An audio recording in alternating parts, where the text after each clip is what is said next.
here's the 3 steps that you're going to go away with today, and that is going to transform your relationship with the inner critic. Okay. The first one is noticing when the mean girl inside shows up.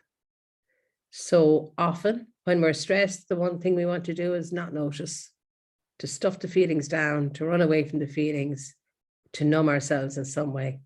So the secret is actually to say, here's the inner critic beating me up again. And the second step is to soften her, that business of understanding that her intention is to keep me safe. And the third step is cultivating self-compassion. So let's go through these 3 steps right now. How would you notice when the mean girl shows up? Well, actually, we always do notice, but often not until the very late stages where I'm fully beaten up or beaten down. So here's the tip. It's cultivating the skill of awareness, of noticing stress at an earlier stage. If I was to ask you right now, where does stress show up in your body? How do you know when you're getting a bit stressed? Is it your belly, your throat? Let's put it in the chat.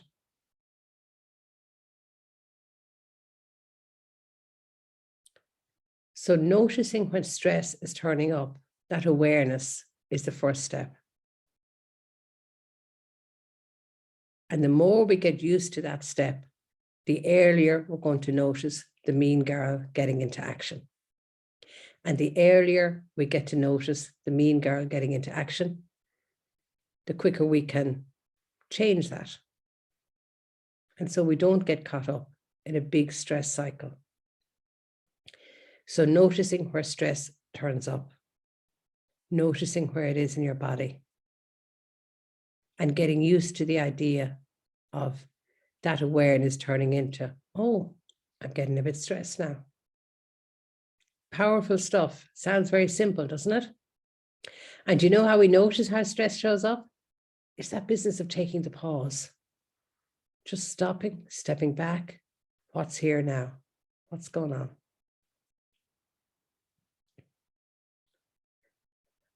And of course, as I think I've said before already, we always do notice the inner critic, but sometimes we don't notice until she's in full flight. And we're very upset and we're feeling very disempowered or very stressed. So by cultivating that awareness of where the stress show up, we're getting to it earlier. Now, how would we soften that harsh, mean girl inside? Here's how many of us try to.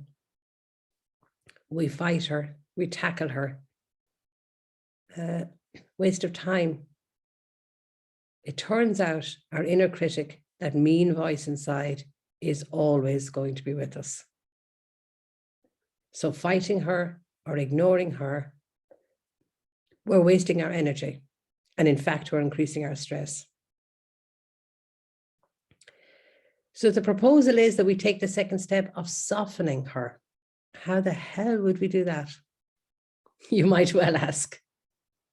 So in your worksheet, you'll see some suggestions about that. And we're going to pause again now for a couple of minutes. And I want you to take these steps. The first way of stopping the inner critic is, now that we're getting used to becoming aware when we're getting stressed and recognizing the inner critic earlier on in her tirade, we're going to name her. So for example, I don't mind sharing the name that I've given my inner critic. So in naming the inner critic, we want to take the heat out. We want to deflate the balloon in a way, but in a kind way. So we might use a slightly humorous name, kind of poking fun, but gently. And so I call my inner critic Little Miss Perfect, because that's usually how she shows up. I have a tendency to perfectionism, and guess what? I'm not perfect. So my inner critic has plenty of opportunity to turn up and have something to say about that. So I greet my inner critic when I notice her. Ah, Little Miss Perfect. So I'm going to pause there and invite you to, play around with it. You won't perfect it right now, but what name comes to you that might soften your inner critic? Mine is all little Miss Perfect. What's yours? Go ahead, put it in the chat. We're among friends. Ah, great, Rita. Yeah. Fantastic.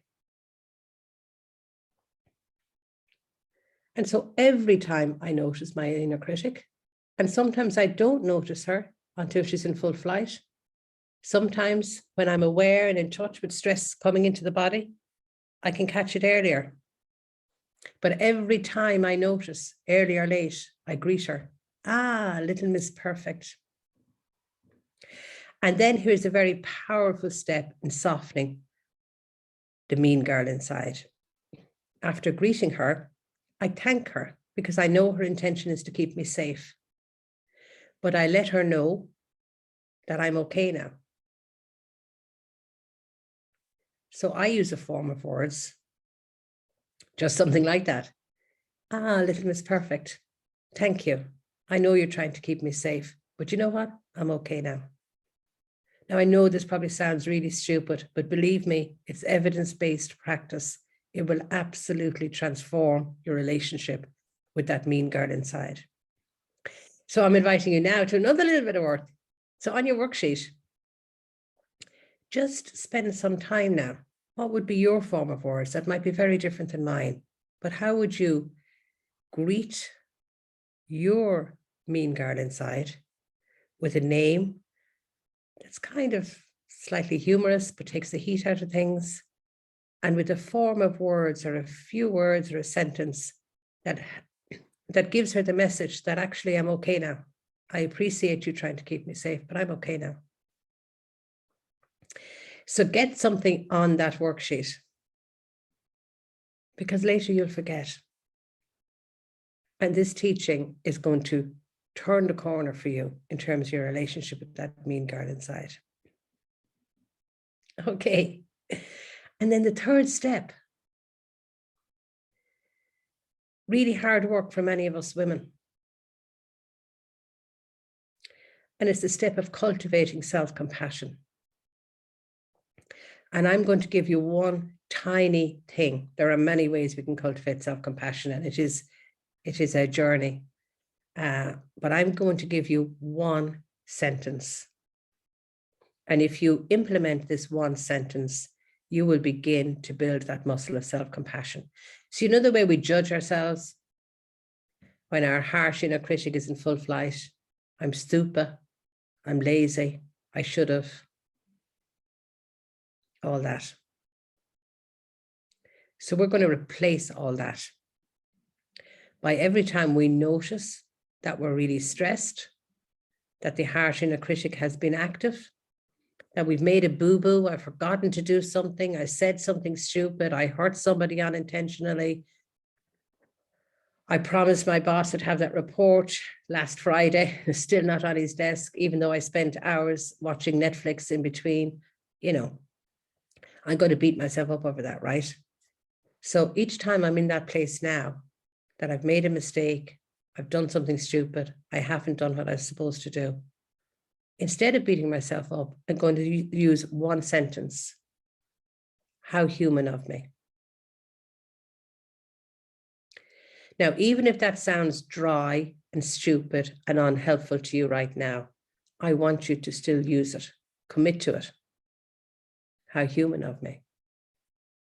Because those words themselves, in a very quick time, even if my start place is, it's rubbish.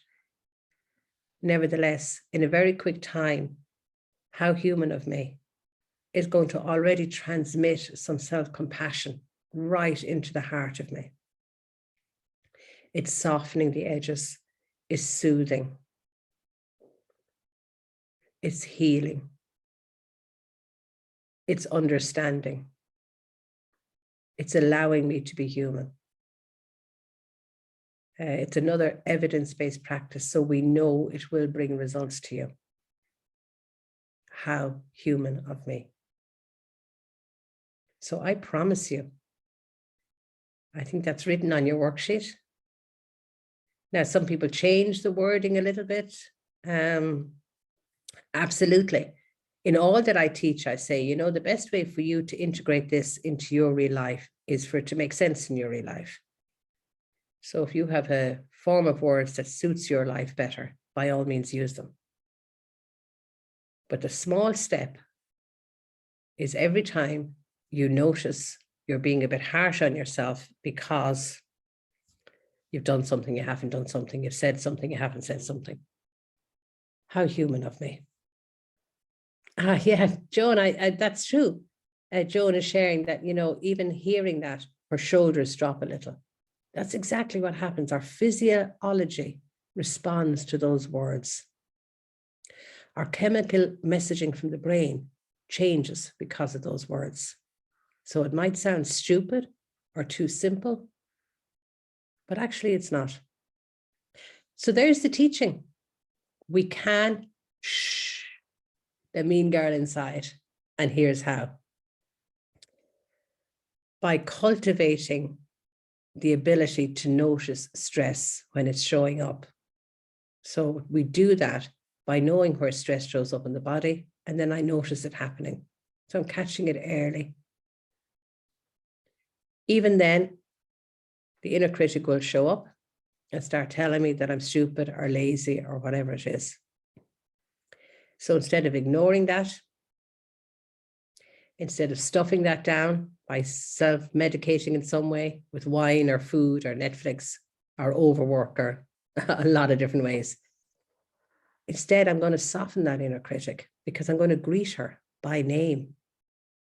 Ah, little Miss Perfect, I see you showing up. And I'm going to reassure her that I understand her intention is to keep me safe. She's not a mean little girl at all. By using a form of words. Ah, thank you for showing up. I know you're trying to keep me safe, but you know what? I'm okay now. And I know myself, when my inner critic comes in full flight, and I use that greeting in that form of words, I always liken it to a balloon where the air just deflates. Just the whole heat goes out at the moment. It's very powerful. And then the third step is to replace that harsh inner voice with some self-compassion. So there are many routes into self-compassion. There are many fantastic practices we can do, but I'm giving you one simple phrase, really. And if you use this phrase in the presence or the aftermath of your inner critic beating up on you, it will help you to rather quickly cultivate that self-compassion towards yourself. And the phrase is, how human of me. When I notice I've made the boo-boo, I've done something stupid, whatever it is, how human of me.